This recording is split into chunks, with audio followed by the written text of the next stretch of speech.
हाँ, बस कुछ देर और फिर वो चमक मेरे सामने होगी जिसका मैंने बरसों से इंतजार किया है। तभी अचानक तालाब के बीचों बीच पानी में हलचल होने लगी। पानी को चीरती हुई हीरों से जड़ी एक विशाल गुफा धीरे धीरे उभरने लगी। हाँ, हाँ, वाह वाह वाह वाह वाह वाह वाह, हीरो से भरी गुफा आखिरकार मेरे सामने आ ही गई। ये बेशकीमती हीरे अब मेरे होंगे। मुझे ये चाहिए, हर हाल में चाहिए, हर हाल में।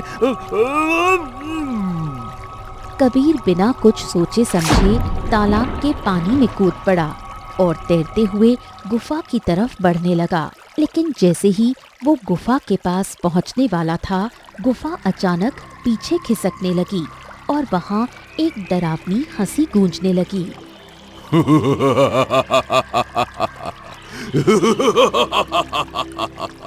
ठहर जा लालची इंसान, इतनी आसानी से ये हीरे तुझे नहीं मिलेंगे। अगर इन्हें पाना है तो तुझे पहले वो चीज लानी होगी जो इन हीरों को पाने की पहली शर्त है। शर्त? कैसी शर्त? मुझे बताओ, मैं क्या लेकर आऊं, बताओ मुझे। वो तुझे खुद पता लगाना होगा, पर याद रख, अगर अगली बार तू यहाँ खाली हाथ आया तो जिंदा वापस नहीं जाएगा। इतना कहते ही वो हीरों की गुफा अचानक पानी के अंदर गायब हो जाती है। नहीं नहीं नहीं नहीं नहीं नहीं नहीं, मत जाओ मत जाओ मत जाओ। आखिर वो शर्त क्या है? मुझे उन हीरो को हासिल करना होगा, मुझे उन्हें हासिल करना होगा, चाहे जो हो जाए, हासिल करना होगा। ऐसे ही कुछ दिन बीत जाते हैं। वहीं दूसरी तरफ गांव में मायरा अपनी बूढ़ी माँ सुषमा के साथ रहती थी। दिन प्रतिदिन सुषमा की हालत बहुत खराब होती जा रही थी। माँ, क्या हो गया है? आपकी हालत सुधरने के बजाय दिन प्रतिदिन बिगड़ती जा रही है। अगर ऐसे ही चलता रहा तो कैसे होगा? देखो बेटी, मुझे नहीं लगता मैं अब ज्यादा दिन तक जी पाऊंगी, क्योंकि ये बीमारी सालों साल बढ़ती ही जा रही है। मैं तुम्हें एक आखिरी चीज देना चाहती हूँ। अगर मैं मर भी जाऊं तो वो चीज हमेशा अपने पास रखना। फिर सुषमा लड़खड़ाते हुए उठी और अपने एक लकड़ी के संदूक से एक बेशकीमती हार निकालकर मायरा के हाथ में रख दिया। माँ, ये क्या? इतना बेशकीमती हार भला आपके पास कहाँ से आया? आपने तो कभी नहीं बताया कि आपके पास इतना कीमती हार है। देखो बेटी, ये हार कोई साधारण हार नहीं है। ये बहुत ही कीमती हार है और इसे अपने पास हमेशा संभाल कर रखना। ध्यान रखना, इसे कभी किसी को मत दिखाना और ना ही इसे बेचने का कभी लालच करना। पर माँ, आपकी हालत तो बहुत खराब है और ऐसे में हमें धन की आवश्यकता है। हम ये हार बेचकर आपका अच्छे से इलाज करवा सकते हैं। नहीं बेटी, मैं मर जाऊं तो ठीक है, लेकिन ये हार नहीं बेच सकती। ये हार तुम्हारी अमानत है। वक्त आने पर तुम्हें सब पता चल जाएगा। सुषमा इतना कहकर बैठ गई। परेशान मायरा घर से निकल पड़ी और एक पेड़ के नीचे बैठकर फूट फूट कर रोने लगी। आखिर माँ ऐसा क्यों कह रही है? आखिर उस हार में ऐसा क्या है जो वो उसे बेचने को तैयार नहीं है? कुछ तो बात है उस हार में जो मुझे अंदर ही अंदर खाए जा रही है। मुझे उसका सच पता करना ही होगा। मायरा परेशान हो रही थी कि तभी दूर खड़ा कबीर ये दृश्य देख रहा था। यही सही मौका है, मुझे इसकी मदद करनी चाहिए और फिर मैंने जो सोचा है वो भी पूरा हो जाएगा। कबीर मायरा के पास आया। तुम कौन हो और यहाँ क्या कर रहे हो?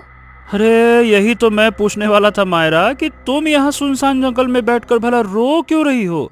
क्या बात है, बताओ। मैं तुम्हारी कैसी मदद कर सकता हूँ, बताओ क्या हो गया? तुम मेरी कोई मदद नहीं कर सकते। बस मैं ऐसे ही परेशान हूँ। अरे देखो भाई, हम इंसान हैं, हमारे पास परेशानियों की कोई कमी नहीं है, पर क्या करें, हमें अपने दुख को किनारे रखकर अपना जीवन तो जीना ही पड़ेगा, है ना।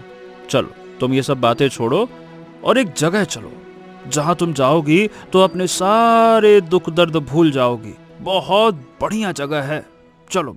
ऐसी कौन सी जगह है? फिर वही बात, कहाँ क्यों ये सब ना पूछो, बस थोड़ी दूर पे है, चलो, फिर तुम्हें सब कुछ समझ में आ जाएगा। चलो आ जाओ। कबीर मायरा को एक फूलों के बगीचे में ले आया जहाँ चारों तरफ रंग बिरंगे फूल खिले थे। अरे, हमारे इस जंगल में इतना सुंदर फूलों का बगीचा था और मुझे इतने दिनों से पता ही नहीं था। क्यों नहीं, अरे तुम जब भी उदास हो जाया करो ना तो इन्हीं फूलों के बगीचे में आ जाया करो, तुम्हारी सारी तकलीफें दूर हो जाएंगी। हाँ, कितना अच्छा लग रहा है, देखो। सच में तुम पहले व्यक्ति हो जो मेरी खुशी के बारे में इतना सोच रहे हो। मैं बहुत खुश हूँ कि तुमने मेरा इतना ध्यान रखा। अब मुझे चलना चाहिए, मेरी माँ मेरा इंतजार कर रही होंगी। फिर मायरा वहाँ से चली जाती है और कबीर मुस्कुराते हुए उसे देखता रहता है। ऐसे ही कई दिन बीत जाते हैं। दोनों की धीरे धीरे मुलाकातें बढ़ने लगती हैं और दोनों के बीच गहरी दोस्ती बन जाती है। एक दिन मायरा रोज की तरह उस बगीचे में आकर बैठी होती है। इतना वक्त हो गया, अभी तक कबीर क्यों नहीं आया? मैं कब से उसका इंतजार कर रही हूँ। पता नहीं मुझे क्या हो गया है, हर वक्त मुझे कबीर की यादें क्यों सताने लगती हैं। आखिर हम दोनों के बीच ये अजीब सा रिश्ता क्या है? कहीं मुझे कबीर से प्रेम तो नहीं हो गया? नहीं, ऐसा नहीं हो सकता। मैं भला कबीर से प्रेम कैसे कर सकती हूँ? नहीं, ये नहीं हो सकता। मायरा परेशान हो रही होती है कि इतने में कबीर वहाँ आ जाता है। अरे अरे अरे मायरा, क्या बात है भाई, तुम फिर से बड़ी परेशान लग रही हो, ठीक तो हो ना? हाँ, मैं ठीक हूँ। वैसे तुम्हें आने में आज बहुत वक्त लग गया, क्या हुआ? सब ठीक तो है? ओहो, देखो, हम दोनों इतने वक्त से मिल रहे हैं और अब मैं तुम्हें बहुत अच्छी तरह से जानने लगा हूँ। तुम ना दिल की बहुत अच्छी लड़की हो और मैं तुम जैसी लड़की की ही तलाश कर रहा था। मायरा, मैं तुमसे ना सच्चा प्रेम करने लगा हूँ और मैं तुमसे शादी करना चाहता हूँ। बताओ, देखो, मना मत करना, बोलो बोलो। ये तुम कैसी बातें कर रहे हो? मैं तो एक गरीब परिवार की लड़की हूँ और मेरी माँ बीमार रहती है। मेरे पास खाने के लिए 2 वक्त की रोटी तक नहीं है। मैं इस हालत में अपनी माँ को छोड़कर तुम्हारे साथ शादी करने के बारे में सोच भी नहीं सकती। ओफो, देखो, इसका उत्तर मेरे पास है। हम एक जगह चलते हैं। मैंने एक हीरों की गुफा के बारे में सुना है जहां ना बहुत सारे हीरे हैं। हाँ, अगर हम उन हीरों की गुफा में गए और वहां से ढेर सारे हीरे ले आए ना, अरे हमारी सारी तकलीफें दूर हो जाएंगी। फिर तुम्हारी माँ भी ठीक हो जाएगी और हम दोनों शादी करके अपना एक खुशी पूर्वक जीवन जी सकते हैं। फिर कोई समस्या ही नहीं होगी। क्या कहती हो? नहीं, ये गलत है। हाँ, सही गलत, देखो, जिससे हमारी जिंदगी सुधर रही है वो गलत नहीं, सही है। चलो ना बाबा, चलते हैं, चलो चलो भी, आजा आजा आजा। मायरा ना चाहते हुए भी कबीर के साथ चली जाती है। दोनों चलते हुए उसी तालाब के पास पहुंच जाते हैं और देखते ही देखते तालाब के बीचों बीच वो हीरो की गुफा उभरने लगती है। ये क्या, तालाब के बीचों बीच हीरे की गुफा? मैंने तो अपने जीवन में पहले कभी ऐसा कुछ नहीं देखा। हाँ मायरा, मेरे गुरुदेव ने इसके बारे में बताया था। चलो हम जल्दी से इस गुफा में जाकर ये सारे हीरे लेकर वापस चले आएंगे। आ जाओ आ जाओ आ जाओ आ जाओ, आराम से आना। ठीक है, चलो, अगर यही किस्मत को मंजूर है तो हम जरूर चलेंगे। दोनों उस तालाब में उतर जाते हैं और जैसे ही उस हीरे की गुफा के पास पहुंचते हैं, कबीर उसे गुफा के अंदर लेकर जाने लगता है। कबीर, मुझे अजीब सी घबराहट महसूस हो रही है। ऐसा लग रहा है जैसे हमें इस गुफा के अंदर नहीं जाना चाहिए, हमें वापस जाना चाहिए। मैं हूं ना, डरो मत मायरा। क्या तुम्हें मुझ पर भरोसा नहीं है? बताओ, मैं तुम्हारी जान खतरे में डाल सकता हूँ क्या? पगली कहीं की। चलो आओ तो सही, देखना आज हमारी किस्मत बदलने वाली है। आ जाओ आ जाओ आ जाओ आ जाओ। संभल के वो लोग थोड़ा ही आगे पहुँचे। पूरा रास्ता हीरों की चमक से जगमगा रहा था। अरे, यहाँ तो सच में हीरों से जड़ी हुई पूरी दीवार है और इतने सारे हीरे। मैंने अपनी जिंदगी में कभी ऐसा कुछ नहीं देखा। हाँ मायरा, अब तुम इसी गुफा में थोड़ी देर रहो, मैं बस जल्दी से आता हूँ। कबीर जैसे ही गुफा के बाहर निकला, अचानक गुफा का द्वार तेजी से बंद होने लगा। नहीं, नहीं कबीर, ये क्या हो रहा है? गुफा का द्वार क्यों बंद हो रहा है? कबीर रुको, मुझे भी इस गुफा से बाहर आना है। कबीर। हाँ, अब तुम इस गुफा से बाहर कभी नहीं निकल सकती मायरा। मैंने जो सोचा था वो अब पूरा होने वाला है। तुम ही वो शर्त थी जिसे यहाँ छोड़कर मुझे ये हीरे मिलने थे। कबीर के इतना कहते ही गुफा का द्वार पूरी तरह बंद हो गया। मायरा अंदर चीखती चिल्लाती रह गई। हे भगवान, अब मैं क्या करूं? मैं इस गुफा में कैद हो गई हूं। अब मैं कहाँ जाऊं? मुझे आगे जाकर देखना चाहिए, शायद कोई तो रास्ता मिलेगा। मायरा परेशान होकर गुफा के अंदर जाने लगी। तभी उसे एक मूर्ति दिखाई दी। वो मूर्ति बिल्कुल सजीव लग रही थी और उसके गले में वही हार लगा था जो उसे सुषमा ने दिया था। ये क्या? ये तो वही हार है जो माँ ने मुझे दिया था। पर वो हार तो घर पर है, फिर उस मूर्ति के गले में बिल्कुल वैसा ही हार। ये क्या हो रहा है? आखिर वो हार यहाँ कैसे आ सकता है? मायरा घबराकर जैसे ही उस मूर्ति को हाथ लगाती है, अचानक एक तेज रोशनी फैलती है। वो पत्थर की मूर्ति एक सुंदर रानी के रूप में बदल जाती है। तुम कौन हो? अभी तो तुम एक मूर्ति थी और अचानक इंसान कैसे बन गई? ये सब क्या हो रहा है? मुझे बहुत डर लग रहा है। आखिर तुम आ गई बेटी। मैं कब से तुम्हारा इंतजार कर रही थी कि कब तुम आओगी और मुझे इस शाप से आजाद करोगी। ये आप कैसी बातें कर रही हैं? नहीं, आप मेरी माँ नहीं हो सकती। मेरी माँ तो गांव में है। वो तुम्हारी माँ नहीं है बेटी, तुम्हारी असली माँ मैं हूँ। आखिर आप कौन हैं? मैं एक बहुत ही बड़े साम्राज्य की रानी मेनका थी और राजा सूर्य नारायण की पत्नी। विक्रमगढ़ राज्य में राजा सूर्य नारायण रानी मेनका के साथ खुशी खुशी शासन करते थे, लेकिन उसी महल में रहने वाला रघुवीर प्रताप रानी को बुरी दृष्टि से देखता था। बस बहुत हो गया। मैं पूरे 35 साल से इस राज्य की सेवा करते करते थक गया हूँ, लेकिन इस गरीबी वाले जीवन से मुझे छुटकारा ही नहीं मिल रहा है। अब मुझे किसी तरह से इस राज्य का राजा बनना है और इसके लिए मुझे जो करना पड़ेगा मैं जरूर करूँगा। इतना कहकर रघुवीर प्रताप सीधे रानी मेनका के पास जाकर खड़ा हो गया। रघुवीर प्रताप, तुम यहाँ? सब ठीक तो है ना? महारानी जी की जय हो। अब क्या बताऊं महारानी, आपकी हालत देखकर बहुत तरस आ रहा है रानी। ज़बान संभाल कर बात करो रघुवीर प्रताप। तुम इस महल के एक मामूली से सेवक हो। क्षमा चाहूंगा रानी। मतलब महारानी, आपको नहीं पता, महाराज इस वक्त किसी और राजकुमारी से बहुत प्रेम करते हैं। और मैंने सुना है कि कुछ ही दिनों में वो उनसे विवाह करने वाले हैं। ये तुम कैसी बकवास बातें कर रहे हो? महाराज मुझसे बहुत प्रेम करते हैं और वो मेरे सिवा किसी और के बारे में सोच भी नहीं सकते। तुम्हें जरूर कोई गलत फहमी हुई है।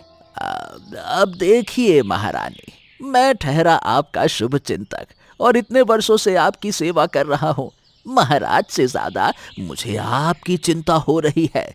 अगर आप अपनी राजगद्दी बचाना चाहती हैं ना, तो आपको कुछ ना कुछ फैसला लेना पड़ेगा। फिर रघुवीर प्रताप वहां से चला जाता है और रानी मेनका गहरी सोच में डूब जाती है। उसे अपने कानों पर विश्वास नहीं हो रहा था।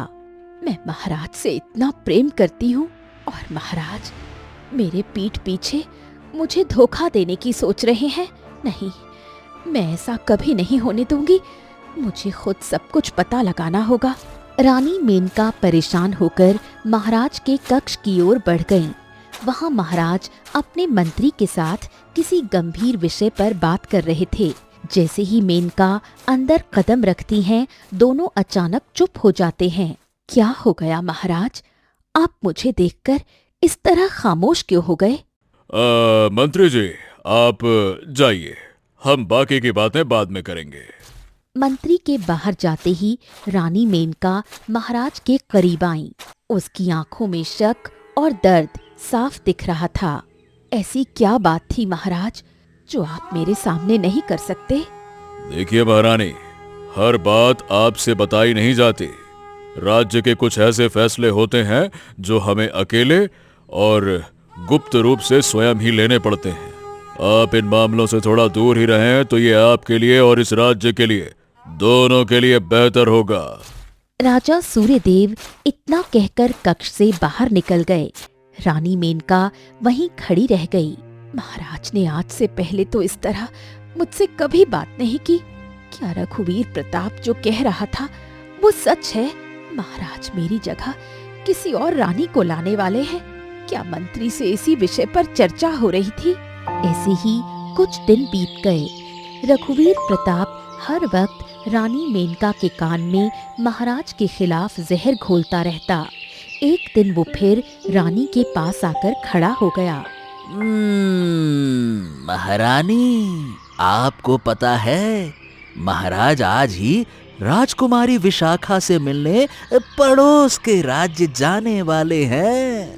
पर महाराज ने तो मुझे नहीं बताया कि आज वो पड़ोस के राज्य जाने वाले हैं। महारानी, आखिर वो आपको क्यों बताएंगे? वो आपके लिए सौतन लाने जा रहे हैं तो क्या आपको बता के जाएंगे क्या? सोचिए। नहीं, बस बहुत हो गया। मैं इतने दिनों से ये सब देख रही हूँ, लेकिन आज मैं कोई ना कोई फैसला लेकर ही रहूंगी। रघुवीर प्रताप, तुम मेरी जितनी फिक्र करते हो, तुमने मेरे बारे में इतना सोचा है, लेकिन एक महाराज हैं जिनकी बच्ची की मैं माँ बन गई हूँ, पर वो मेरे सगे नहीं हो सके। अब देखो मैं क्या करती हूँ। रानी मेनका गुस्से में वहां से निकल जाती हैं। रघुवीर प्रताप के चेहरे पर एक शैतानी मुस्कान आ जाती है। दूसरी तरफ महाराज सूर्यदेव अपने कक्ष में यात्रा की तैयारी कर रहे थे। तभी रानी मेनका वहां पहुंचती हैं। महाराज, आप कहाँ जा रहे हैं?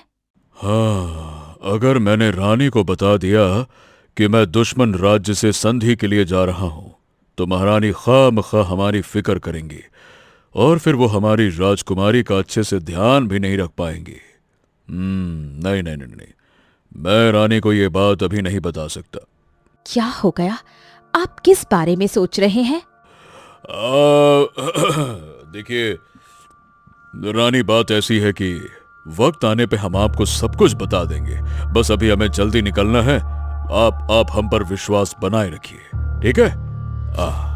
फिर सूर्यदेव जैसे ही जाने लगे, रानी गुस्से में पास रखा फूलों का गुलदस्ता उठाकर राजा के सिर पर मारती है। राजा सूर्यदेव लड़खड़ाकर वहीं गिर पड़ते हैं। रानी, ये तुमने क्या किया? तुमने हमें क्यों मारा? मैं अच्छी तरह से जान गई हूँ महाराज कि आप दूसरे राज्य की राजकुमारी को यहाँ की महारानी बनाना चाहते हैं, इसलिए आपको जिंदा रहने का कोई हक नहीं है। ये तुम्हें क्या हो गया है रानी? आखिर ये तुम किस गलतफहमी का शिकार हो गई हो? हम वहाँ नहीं जा रहे थे। तुमने ये ठीक नहीं किया। इतना कहते ही राजा सूर्यदेव की आंखें बंद हो गईं और वो वहीं अपनी आखिरी सांस लेते हैं। तभी अंधेरे से निकलकर रघुवीर प्रताप वहां आ जाता है। अरे महारानी, आपने ये क्या किया? आपने महाराज को जान से मार दिया। देखा, महाराज मुझे धोखा दे रहे थे। मैं सब कुछ बर्दाश्त कर सकती हूँ, पर सौतन कभी बर्दाश्त नहीं कर सकती। अब मैंने महाराज को मार तो दिया है, लेकिन चलो अब उन्हें ठिकाने लगा देते हैं ताकि किसी को पता न लगे। हम पूरे राज्य में घोषणा करवा देंगे कि महाराज युद्ध में गए थे और वहीं मारे गए।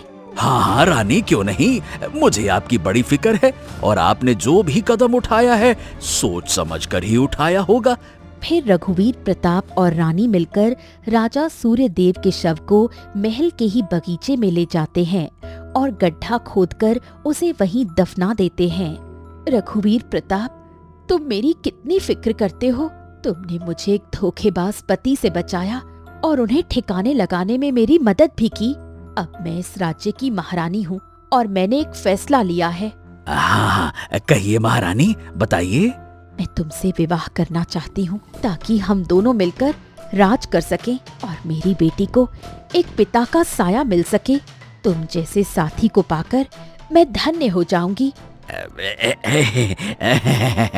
अब मैं क्या कहूँ, मैं इस योग्य हूँ तो नहीं रानी, लेकिन अगर आप चाहती हैं तो मैं आपका पति बनने के लिए तैयार हूँ। आपका आदेश सर आंखों पर, ये तो मेरे लिए सौभाग्य की बात है। रानी मेनका मुस्कुराते हुए महल के अंदर चली गईं। ऐसे ही कुछ दिन बीत गए। एक दिन रघुवीर प्रताप बहुत परेशान होकर बैठा था। क्या हो गया? तुम इतने परेशान क्यों हो? हाँ, मुझे एक चीज बहुत परेशान कर रही है रानी। क्या तुम मेरे साथ एक जगह चलोगी? तुमने मेरे लिए बहुत कुछ किया है। तुम्हारी परेशानी दूर करने के लिए मैं तुम्हारे साथ कहीं भी चलने को तैयार हूँ। फिर रघुवीर प्रताप रानी मेनका को लेकर महल से निकल पड़ा और उसी रहस्यमयी तालाब के पास जा पहुंचा। अचानक पानी में हलचल हुई और तालाब के बीचों बीच हीरों से जड़ी एक विशाल गुफा उभरने लगी। देखो, मैंने अपना सौदा पूरा किया। ले लो, इस रानी को ले लो और इसके बदले मुझे वो बेशकीमती हीरे दे दो। ये तुम क्या कह रहे हो? इतना बड़ा छल क्यों रघुवीर? तुम्हें तो राजपाट, धन दौलत सब मिल गया था। तुम्हारे ही कहने पर मैंने अपने पति को भी मार दिया। फिर ये सब क्यों? राजपाट तो मिला है, पर जो पत्नी अपने पति को मार सकती है वो तो कल मुझे भी मार सकती है। मुझे तुम पर रत्ती भर भरोसा नहीं है रानी। लेकिन मैं तो तुमसे सच्चा प्रेम करती हूँ रघुवीर। तुमने मेरे साथ ऐसा धोखा क्यों किया? ओ प्रेम, ये तो छलावा है। मैंने तो तुम्हें सिर्फ अपने प्रेम जाल में फंसाया है ताकि तुम राजा को रास्ते से हटा दो, जो कि तुमने हटा दिया। अब मैं तुम्हें इस गुफा को सौंप दूंगा और ये गुफा बदले में मुझे अपार धन देगी। दया करो रघुवीर, मेरी एक छोटी सी मासूम बेटी है। अगर मुझे कुछ हो गया तो उसका क्या होगा? कम से कम उस बच्ची पर तो तरस खाओ। मुझे छोड़ दो। रानी मेनका फूट फूट कर रोने लगी और रघुवीर के सामने गिड़गिड़ाती रही, पर उस पत्थर दिल इंसान को जरा भी तरस नहीं आता। अब तो बहुत देर हो चुकी है मेनका। तभी हीरो की गुफा से एक भयानक गर्जना हुई और वो रानी मेनका को अपनी ओर खींचने लगी। मेनका की चीखें पूरे जंगल में गूंज उठी, लेकिन देखते ही देखते गुफा उसे अपने अंदर कैद कर लेती है। गुफा बंद होने के बाद रघुवीर प्रताप बहुत सारे हीरे लेकर राजमहल पहुंचा, जहां दासी सुषमा ये दृश्य देख लेती है। अरे, महारानी भी तो महाराज के साथ गई थी, फिर महारानी क्यों नहीं आई? और महाराज के पास इतना सारा खजाना कहाँ से आया? सुषमा परेशान होती है कि तभी रघुवीर प्रताप वो सारा खजाना लेकर महल के अंदर चला जाता है। मुझे पता करना होगा कि आखिर ये सब क्या माजरा है और महारानी कहाँ गई? सुषमा छिपकर रघुवीर प्रताप का पीछा करती है और वो एक गुप्त कक्ष में जाता है, जहाँ उसकी पहली पत्नी रूपम और उसका बेटा कबीर पहले से मौजूद थे। मैं बहुत खुश हूँ कि आप इस इतने बड़े राज्य के राजा बन गए और मुझे यहाँ की रानी बना दिया। अब मेरा बेटा कबीर इस राज्य का राजकुमार बनेगा। हाँ रूपम, मैंने बहुत सारे षड्यंत्र किए और अब बस उस राजकुमारी मायरा को रास्ते से हटाना है। उसके बाद हमें किसी चीज की फिक्र नहीं रहेगी। दीवार के पीछे खड़ी सुषमा ये सारी बातें सुन लेती है।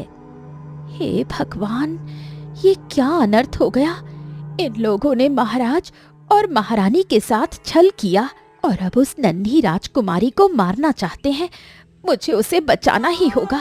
सुषमा भागकर राजकुमारी के कमरे में गई और नन्ही मायरा को अपनी बाहों में लपेट लिया। सुषमा रानी का वो हार भी मायरा के साथ ले लेती है और चुपचाप अपनी झोपड़ी में चली आती है। आज से तू मेरी बेटी बनकर रहेगी। जब तू 21 वर्ष की हो जाएगी तब मैं तुझे पूरा सच बता दूंगी कि तेरे माता पिता और तेरे परिवार के साथ क्या कुछ हुआ है। सुषमा इतना कहकर मायरा की देखभाल करने लगी। धीरे धीरे वक्त बीता और करीब 19 वर्ष बीत गए। मायरा बड़ी हो गई और वहीं दूसरी तरफ राजमहल में रघुवीर प्रताप का खजाना खत्म होने लगा। क्या हुआ पिताजी? आप इतने परेशान क्यों हैं? क्या बात है? देखो बेटा, 19 वर्ष पहले मैं जहां से हीरा लाया था वो सारे हीरे अब खत्म हो रहे हैं। अब मेरा फर्ज तुम्हें अदा करना है। इसके लिए तुम्हें एक मासूम सी लड़की की जरूरत पड़ेगी। हाँ हाँ, क्यों नहीं पिताजी, बताइए मुझे क्या करना है। तुम्हें उस रहस्यमयी तालाब में जाना है और उस गुफा से ढेर सारे हीरे लाने हैं। हाँ हाँ, क्यों नहीं, मैं जरूर करूँगा। कबीर वहाँ से निकलकर तालाब के पास आया और मन ही मन हंसने लगा। हाँ, पिताजी ऐसे ही डरते हैं। मैं तो बिना किसी लड़की को कैद किए ही इस गुफा का सारा खजाना लेकर चला जाऊंगा। कबीर तालाब के पास पहुंचा और हीरों वाली गुफा पानी को चीरती हुई बाहर आ गई। लेकिन जैसे ही कबीर लालच में गुफा के पास पहुंचा, वो अचानक गायब हो गई। पिताजी ने बिल्कुल सही कहा था। मुझे किसी भोली भाली लड़की को अपने प्रेम जाल में फंसाना होगा, तभी मैं इस गुफा का हीरा हासिल कर सकता हूँ। मैं आज से ही उस काम पर लग जाता हूँ। हाँ। माँ, आखिर आपने ऐसा क्यों किया? क्यों उस लालची इंसान की बातों में आकर पिताजी को मार दिया? आज आपकी उस एक गलती की सजा हम दोनों को मिल रही है। बेटी, मुझे मेरे कर्मों की सजा मिल गई है। मैंने सालों से इस गुफा में रहकर न जाने कितने गांव वालों को हीरो का लालच दिया और उनकी मौत की वजह बनी। आज उसी पापी रघुवीर के बेटे ने मेरी ही बेटी को फंसा दिया। हम दोनों यहाँ कैद हो चुके हैं मायरा। तभी गुफा के भीतर एक भारी और रहस्यमयी आवाज गूंजी। अगर तुम दोनों इस कैद से आजाद होना चाहती हो तो तुम दोनों में से किसी एक को अपनी जान की कुर्बानी देनी होगी। बिना प्राणों की आहुति के ये द्वार कभी नहीं खुलेगा। मैं दूंगी अपनी जान। ये सब मेरी वजह से हुआ है। मैंने पाप किए हैं और मुझे मर जाना चाहिए ताकि मेरी बेटी आजाद हो सके। नहीं माँ, आप ऐसा नहीं कर सकती। भले ही आपने अतीत में गलत किया, पर इतने बरसों बाद मैंने आपका चेहरा देखा है। मैं आपको अपनी आंखों के सामने मरते हुए नहीं देख सकती। नहीं बेटी, मैंने तुम्हारे पिता को मारा और न जाने कितने निर्दोषों का खून मेरे सर पर है। मैं कलंकित हूँ मायरा। मुझे मरकर अपने पापों का प्रायश्चित करने दो। तुम अभी जवान हो, तुम्हें अपनी जिंदगी जीनी है। तभी गुफा के बीचों बीच एक काला फूल खिला जिससे अजीब सी महक आ रही थी। अगर फैसला ले लिया है तो इस काले फूल को खा लो। इसे खाते ही मृत्यु प्राप्त होगी और द्वार खुल जाएगा। मायरा अपनी माँ को रोकने की कोशिश करती है, पर रानी मेनका उसे गले लगाकर चूमती है और तेजी से वो काला फूल खा लेती है। फूल खाते ही रानी मेनका जमीन पर गिर पड़ती है और उनके प्राण निकल जाते हैं। तभी एक तेज रोशनी फैलती है और हीरों की गुफा गायब हो जाती है।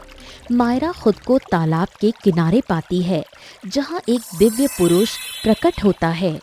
तुम्हारी माँ की कुर्बानी की वजह से मैं आजाद हो गया हूँ। तुम कौन हो और मेरी माँ कहाँ है? मैं एक जल रक्षक था। अपने घमंड की वजह से मुझे एक गुरुदेव ने श्राप दिया था कि मैं इसी तरह लालची लोगों को मौका दूंगा और निर्दोषों की हत्या का पाप मुझ पर लगता रहेगा। जब तक कोई निस्वार्थ प्रेम की कुर्बानी नहीं देता, मैं मुक्त नहीं हो सकता था। आज तुम्हारी माँ ने अपनी जान देकर मेरा श्राप तोड़ दिया। बताओ, मैं तुम्हें क्या दूं?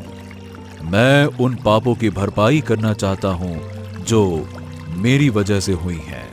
मुझे कुछ नहीं चाहिए सिवाय न्याय के। उस कबीर और उसके पिता रघुवीर प्रताप ने मेरे माता पिता और मेरे पूरे परिवार को बर्बाद कर दिया। मैं उन पापियों को खत्म करना चाहती हूँ। नेक रूप मायरा के हाथ में एक चमकता हुआ सफेद मोती रख देता है। ये जादुई सफेद मोती ले जाओ। जैसे ही तुम इसे लेकर महल में जाओगी, इसकी रोशनी से सारे सैनिकों और सेवकों को अतीत की सारी सच्चाई दिख जाएगी। वो तुम्हें राजकुमारी के रूप में पहचान लेंगे और तुम उन पापियों को सजा दे सकोगी। नेक रूप गायब हो जाता है। मायरा वो मोती लेकर सीधा राजमहल के दरबार में पहुंची, जहां कबीर और रघुवीर प्रताप जश्न मना रहे थे। मायरा को जिंदा देखकर उनके पैरों तले जमीन खिसक गई। अरे तुम यहाँ कैसे? तुम तो गुफा में कैद हो गई थी ना? तुम जैसे पापियों का अंत करने के लिए मैं मौत के मुंह से वापस आई हूँ। तुमने मेरे पिता को मारा और मेरी माँ के साथ छल किया। मैं तुम्हें जिंदा नहीं छोड़ूंगी। अरे तो तुम मेरा अकेले क्या बिगाड़ लोगी? तुम एक बार तो बच गई, दोबारा नहीं बच सकती। सैनिकों, पकड़ लो इस लड़की को और इसे काल कोठरी में डाल दो। ले जाओ इसे।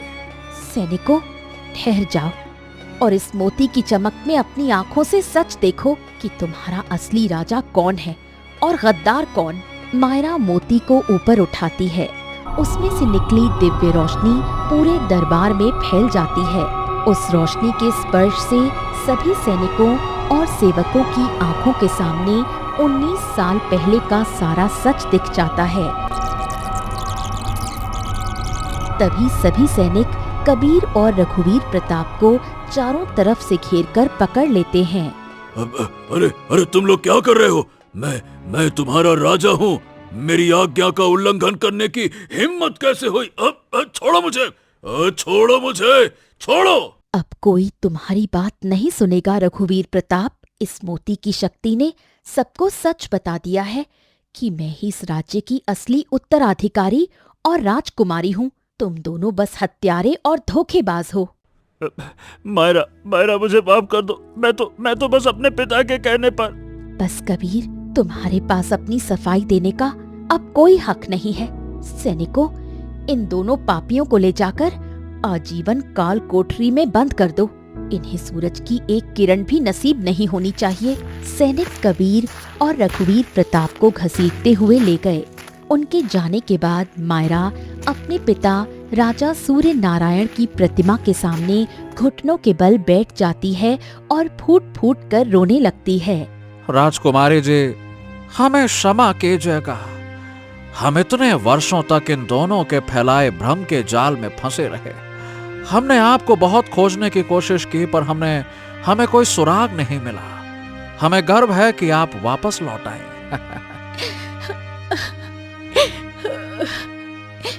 इसमें आप सबकी कोई गलती नहीं थी मंत्री जी। मेरी जान सिर्फ एक इंसान की वजह से बची है, जिन्होंने मुझे अपनी बेटी की तरह पाला। आप दासी सुषमा की बात कर रही हैं ना? वो उस रात के बाद से अचानक लापता हो गई थी। हमने उन्हें सब जगह ढूंढा, पर वो कहीं नहीं मिली। वो गांव में एक साधारण जीवन बिता रही है मंत्री जी, और मुझे पूरे जीवन अपनी बेटी बनाकर पाला है। आप तुरंत सैनिकों को भेजकर उन्हें यहाँ लेकर आइए। कुछ ही घंटों बाद मंत्री सुषमा को सम्मान के साथ राजमहल लेकर आते हैं। बेटी, तुम यहाँ लगता है तुम्हें सारा सच पता चल गया। हाँ, मुझे सारा सच पता चल गया माँ। मुझे माफ कर दो। आपने मेरे लिए अपना पूरा जीवन कुर्बान कर दिया। तुम इस राज्य की महारानी हो बेटी, और अब तुम्हें अपनी प्रजा का ध्यान रखना है। मेरा आशीर्वाद हमेशा तुम्हारे साथ है। उस दिन के बाद पूरे राज्य में जश्न मनाया जाता है। मायरा को विधिवत विक्रमगढ़ की महारानी घोषित किया जाता है और राज्य में फिर से सुख शांति लौट आती है।